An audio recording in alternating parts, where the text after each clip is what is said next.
What's up, WWE Champions Universe? This is Lee from Champions Chat, and this is why I think you should prioritize, or at least why I am prioritizing this gear right here as the main, maybe only thing that I take this month from the Armory loot. So Giulia is really good on her own, right?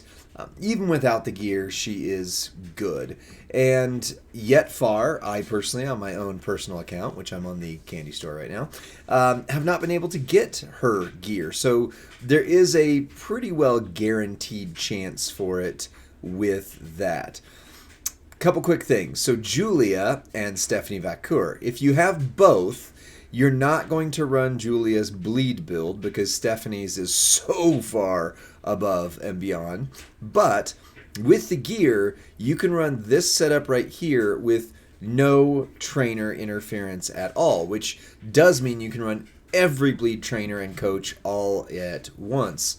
However, I'm going to suggest a different build. In fact, this is what I run on my Giulia now because of having Stephanie. I go here,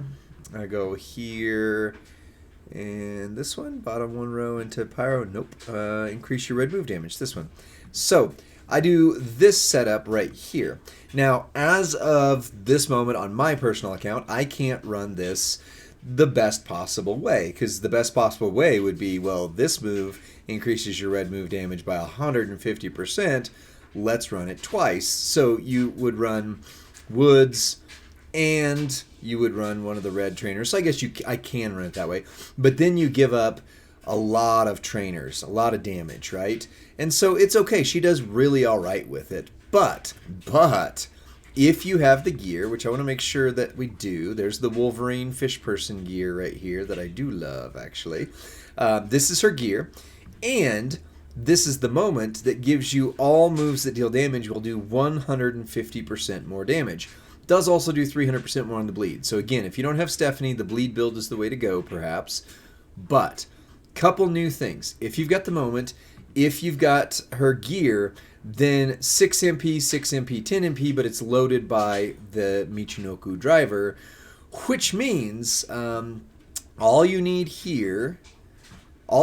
actually to get her started loaded turn 1 is Santa Hogan, right? Because gear is 4 MP, you get your turn bonus, Santa's 1. That is 6 MP. Both of these moves are now going to get started loaded turn 1. So if that's all you need instead of Woods and Sting or whoever right here, then what you can do is go to your move damage right here, and you can put on Ali if you have him. If not, put on Finn Balor right there. And then there is another dude in here who does not all finisher, red finisher. So if you don't have Ali, use Finn. There he is right there. Red moves that deal damage will do 100%. Plus it's 2 more, so that doesn't hurt anything either, of course. But there is another, and if I have to pull up my account to find him quickly, I will. But there is a Damian Priest Technician. There he is. Red finishers do 150% more damage. And then you can go down in here and find anybody who does red move damage whatsoever. Miz does 40%, which is pretty good. So does Snoop, which is good. Or you can do any color moves, do 75%. I don't have him, so I'm not going to run him. You can also do any color finishers. 50% right here would work well. And then red finishers do 50% right here with Bret Hart. So this is a mostly accessible. Ali's the most rare. You got him possibly if you played that event. But either way, now, there we go, get away. Now we're talking about 9 million damage for the finisher before we buff anything else.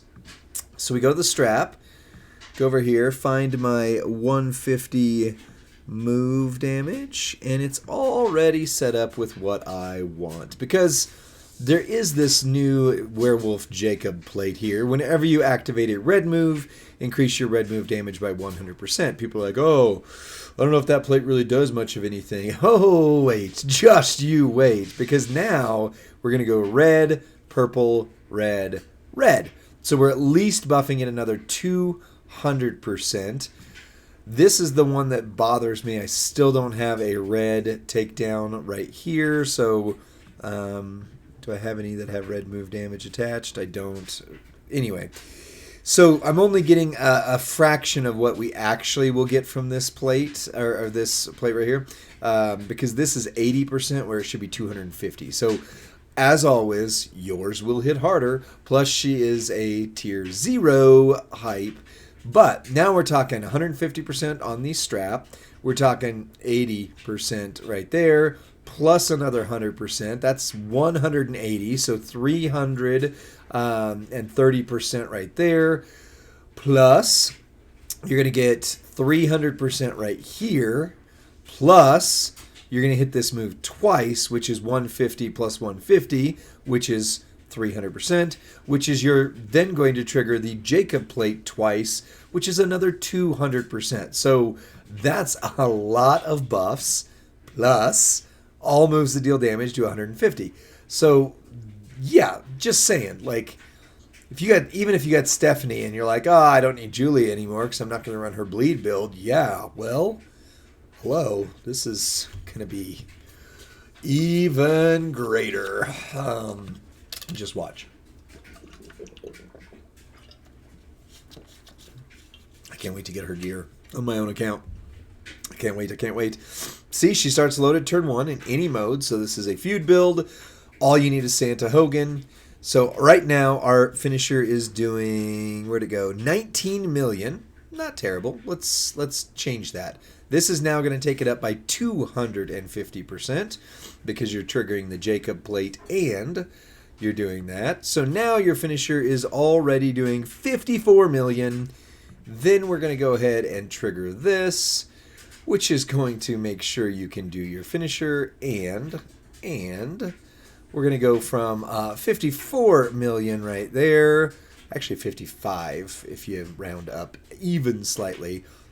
And there's another 250%, which means we are now doing 95.9 million damage. Plus, we did this damage. This was, well, this buffed itself, so it wouldn't have been 22 million. But you can see she went from 75 million down to 53.9, so 54 million. So you're talking 21 million we already did, and then you get another 95 million right here. So, you know, easy 120 million. You don't ever touch the board. There's no cascade risk. And then you do swap a 7x1 to black, which doesn't really do much, but if you put it like something like this, where you can match reds or match purples or whatever, with the Jacob plate, you can't do that. Now, if you don't have the Jacob plate, you could put the break black, get purple, and then try and reload your move to do it again. But she had some Mr. Fantastic arms there. They're like slurping out there. Anyways, yeah, so that's why I say you should prioritize getting Stephanie, or sorry, yes, you should prioritize getting Stephanie Rucker. You should prioritize getting Giulia's gear if you've got Giulia. Alternately, again, if you don't have the stuff to run this, but you do have the bleed trainers, it's triple black, 4.4 million bleed there, whoopsies, plus the moment, if you got it, gives you 300% on the bleed, and the bleed doesn't require Santa Hogan either because it's all 5 MP moves. So she starts loaded, guaranteed.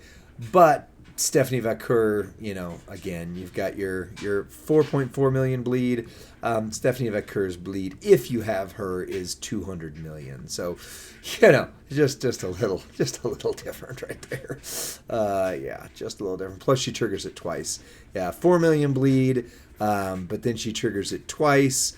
Then you do it again. Then she triggers it again. So it stacks massively, just massively. So anyway, that's why I think you should prioritize Giulia's gear over the random armory loot pools. If you have Giulia, no matter what, she's amazing. Bleed build's amazing, and move damage build is now phenomenally amazing as well. So that's the video. Let me know what you think in the comment section. Like the video, subscribe to Champions Chat, and then send this to your friend or faction mate who needs to know this, because you need to prioritize your prize wall. Otherwise, if you spend a bunch of armory loot, you're not going to get there. You're just not going to. So do this early in the month. Send it to them so they see it. And be sure to keep checking back on Champions Chat because we have at least 1 to 2 videos every single day. And most of them are pretty helpful. So I'll see you on the next one. Bye.